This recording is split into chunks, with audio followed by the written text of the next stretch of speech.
Olá pessoal, aqui é a Cíntia Craveiro do blog Psicologia para a Paz e hoje o nosso tema é estimulação.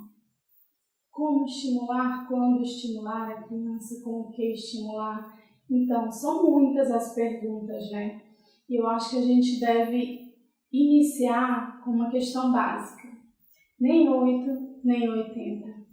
Como tudo na vida, buscando um pouquinho de equilíbrio. Equilíbrio no quanto de estímulo eu estou dando para essa criança, no quantas horas de estímulo ou que estímulos eu estou usando. A gente deve ter muito cuidado nisso, principalmente se essa criança for uma criança, como a gente chama, com desenvolvimento típico, né? Com desenvolvimento natural de qualquer criança. Então, essas principalmente, o excesso de estímulos, ele pode vir a prejudicar e não favorecer um bom desenvolvimento, né, da criança. Outra questão que eu queria tratar com vocês é que a estimulação ela deve vir de algo natural.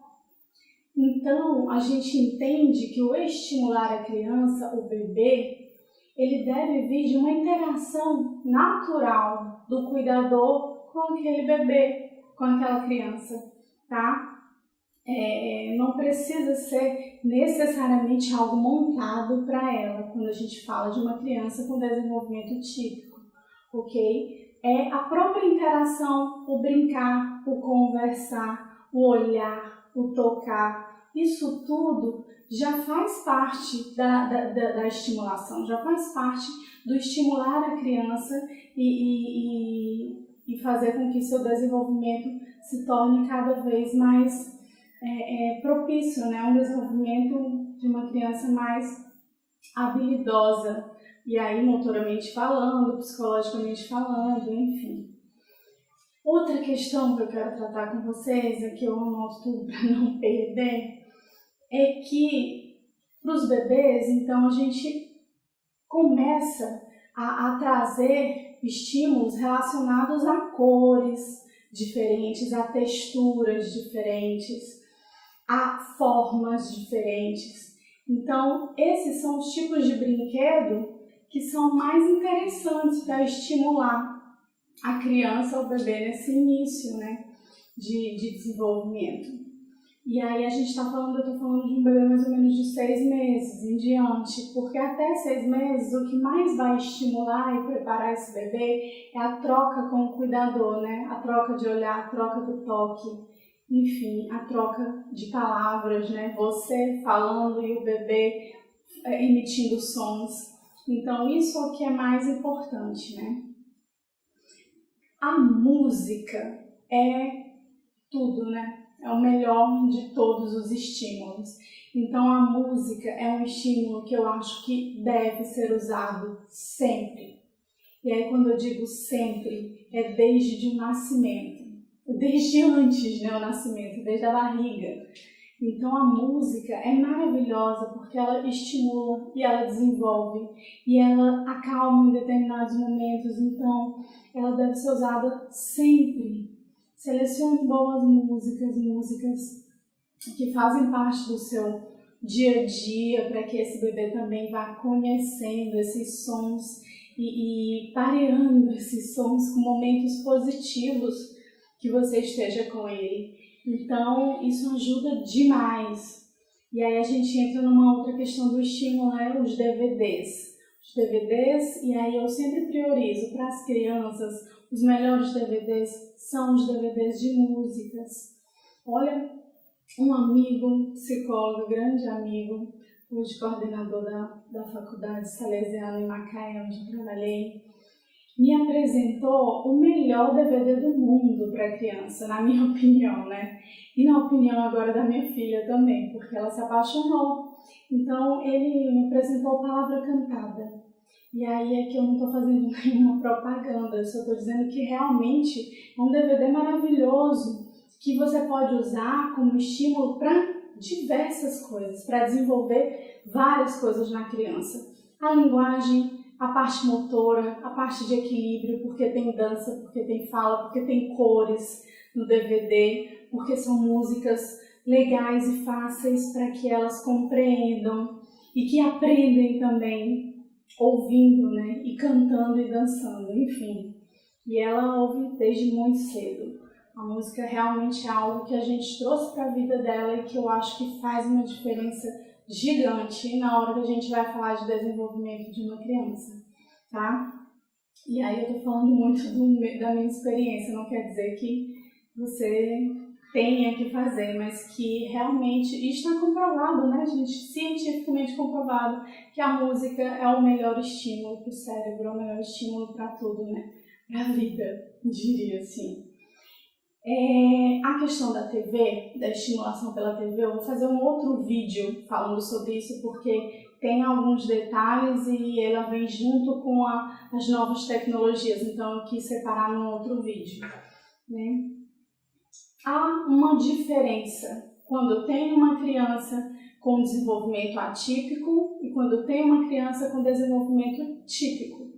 Então, eu tendo uma criança com desenvolvimento típico, que não me deu sinais de nenhum problema no desenvolvimento, eu vou tratar a estimulação como algo natural e de troca entre cuidador e criança. Esse é o ideal.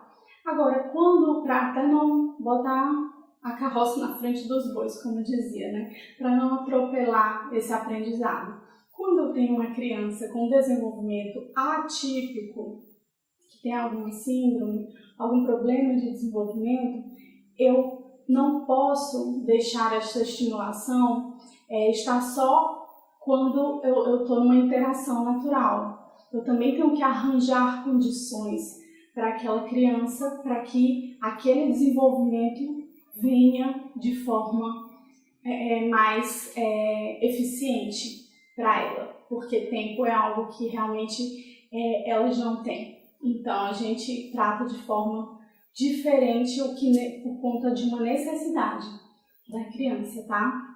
E aí, quando eu falo de interação natural, eu tô falando muito de uma criança que tem um desenvolvimento típico, tá? Para não exagerar na hora de colocar inúmeras estimulações para essa criança, e aí você vai enchendo a criança de estímulo, e muitas vezes você está lidando com algo que ela nem se interessa de fazer. Então, por que você está fazendo? Só porque ela tem que aprender a letra, tem que aprender a cor, tem que aprender os números? Muita calma. Você vai brincando, interagindo e entendendo o que é mais legal para trazer de estímulo para essa criança. Porque aí a gente vai bater numa outra tecla, que é o conhecer. Então, você é a melhor pessoa para conhecer o seu filho e saber o que é melhor, o que ele gosta mais, o que você vai usar para desenvolver, para estimular determinadas habilidades nele. Deixa eu ver se eu esqueci de alguma coisa. É isso, gente. Respeitar o tempo da criança, respeitar o tempo de aprendizagem, não querer que tudo seja feito de uma vez, que tudo seja colocado como estímulo. Mas tem que estimular, tem que estimular, tem que estimular. Calma, que a superestimulação não favorece essa criança. Ok? E até mesmo quando a gente fala de desenvolvimento atípico, tá, gente? Tem profissionais que trabalham, equipes que trabalham com aquela criança, então eles vão ser as pessoas mais indicadas para arranjar condições importantes de estimulação e saber medir frequência e quantidade de estimulação, né? Então nós, mães e pais, devemos conhecer o nosso filho, interagir muito mais, cuidar muito mais, porque aí a gente vai estar lançando mão de estímulos muito mais naturais e de relações que fluem no dia a dia, que não precisam estar pautadas num arranjo necessariamente, num arranjo técnico, necessariamente técnico, né, falando assim. E aí a gente vai cuidando e arranjando momentos que são mais ideais e que trazem uma resposta e um resultado mais efetivo para a criança e para os pais também.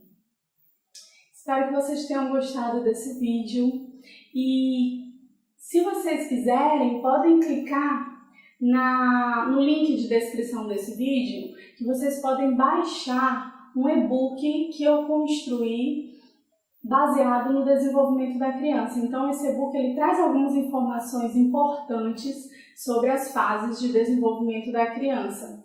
E para os pais eu acho que é bem interessante identificar e entender um pouquinho dessas fases.